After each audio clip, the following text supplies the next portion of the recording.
News live web ચેનલના પ્રાયોજક છે Gujarat emporium. અમદાવાદની નારાયણ હોસ્પિટલે જોખમી હાર્ટ પ્રોસિજર સાથે 8 દિવસના બાળકનો જીવ બચાવ્યો। તબીબી નિપુણતા અને નવીનતાના નોંધપાત્ર પ્રદર્શનમાં નારાયણ હોસ્પિટલ અમદાવાદે 8 દિવસના બાળક પર જીવનરક્ષક બલૂન કોઆર્ક્ટોપ્લાસ્ટી સફળતાપૂર્વક કરી છે। નવજાત શિશુને ઝડપથી શ્વાસના ગંભીર લક્ષણો સાથે દાખલ કરવામાં આવ્યું હતું અને બાળકને તાત્કાલિક તબીબી હસ્તક્ષેપની જરૂર હતી। નારાયણ હોસ્પિટલ અમદાવાદના કન્સલ્ટન્ટ પીડિયાટ્રિક્સ કાર્ડિયોલોજિસ્ટ ડોક્ટર દિવ્યેશે જણાવ્યું હતું કે ઇકોકાર્ડિયોગ્રામનો અભ્યાસ હાથ ધરવામાં આવ્યો હતો અને આ સમસ્યાને એઓર્ટાના કોઆર્ક્ટેશન તરીકે ઓળખાવી હતી, જેમાં હૃદયમાંથી ઓક્સિજન ભરપૂર રક્તને શરીરના બાકીના ભાગમાં પહોંચાડવા માટે જવાબદાર મહાધમનીઓ ગંભીરપણે સાંકળી છે। આ તકલીફને ઓળખીને ડોક્ટર સાદરીવાલા અને તબીબી ટીમે ઝડપથી એન્જિયોપ્લાસ્ટી પ્રક્રિયા કરવામાં આગળ વધી હતી।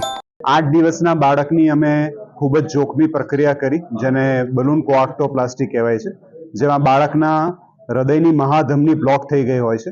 એને અમે બલૂન કોઆર્ક્ટોપ્લાસ્ટી નામની પ્રોસિજરથી ઓપરેટ કરીને બાળકનો જીવ બચાવ્યો હતો। બાળકને ફાઇનાન્શિયલ કન્ડિશન બાળકના પેરેન્ટ્સની પુઅર હતી, તો અમે એનું મોટો ફ્રી ઓફ ચાર્જ નારાયણ હોસ્પિટલમાં ઓપરેટ કર્યું। અમારી પાસે બાળકના હૃદયની બધી ટ્રીટમેન્ટ નારાયણ હોસ્પિટલમાં ફ્રી ઓફ ચાર્જ કરવા માટેની ફેસિલિટીઝ અવેલેબલ છે।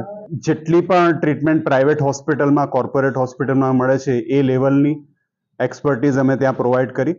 આ બીમારીમાં જો બાળકને સમયસર ઓપરેટ નહીં કરવામાં આવે તો બાળકનો જીવ જઈ શકે એવી કન્ડિશન હતી, એટલે અમે કલાકોની અંદર જ બાળકને આઈસીયુમાં એડમિટ કરીને પછી કેથ લેબોરેટરીમાં લઈને અને બલૂન કોઆર્ક્ટોપ્લાસ્ટી પ્રોસિજર કરીને ઓપરેટ કર્યું હતું। અને આ બધી ટ્રીટમેન્ટનો કોસ્ટ પેરેન્ટ્સે નહોતો ભોગવ્યો પડ્યો, એ કમ્પ્લીટલી ફ્રી ઓફ ચાર્જ કરી આપવામાં આવી હતી। ડોક્ટર હેતલ શાહે જણાવ્યું હતું કે આવા નવજાત બાળકો માટે પડકાર એ છે કે જટિલતાનો ઊભી કર્યા વિના એનેસ્થેસિયાનું સંચાલન કરવું। અમે એનેસ્થેટિક એજન્ટોની ચોક્કસ રીતે માપેલી માત્રા પહોંચાડવાની નવી પદ્ધતિ અપનાવી છે। આ નવીન અભિગમ એ સુનિશ્ચિત કરે છે કે બાળક ઊંઘે છે છતાં પણ સમગ્ર પ્રક્રિયા દરમિયાન સામાન્ય રીતે શ્વાસ લે છે, જે ઝડપથી રિકવરીમાં નોંધપાત્ર રીતે મદદ કરે છે।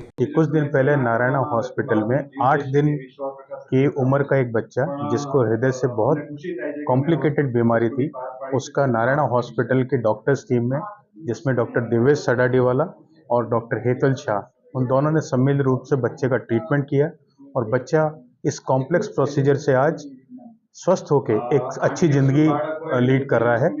नारायण हॉस्पिटल में इस तरह के जो ऑपरेशन है रेगुलर होने लगे हैं और हर प्रकार की फाइनेंशियल एड भी, मान लीजिए कोई अगर आर्थिक रूप से संपन्न नहीं है फैमिली, उनके लिए भी हंस फाउंडेशन और नारायण CSR फंड फाउंडेशन की सुविधा उपलब्ध है।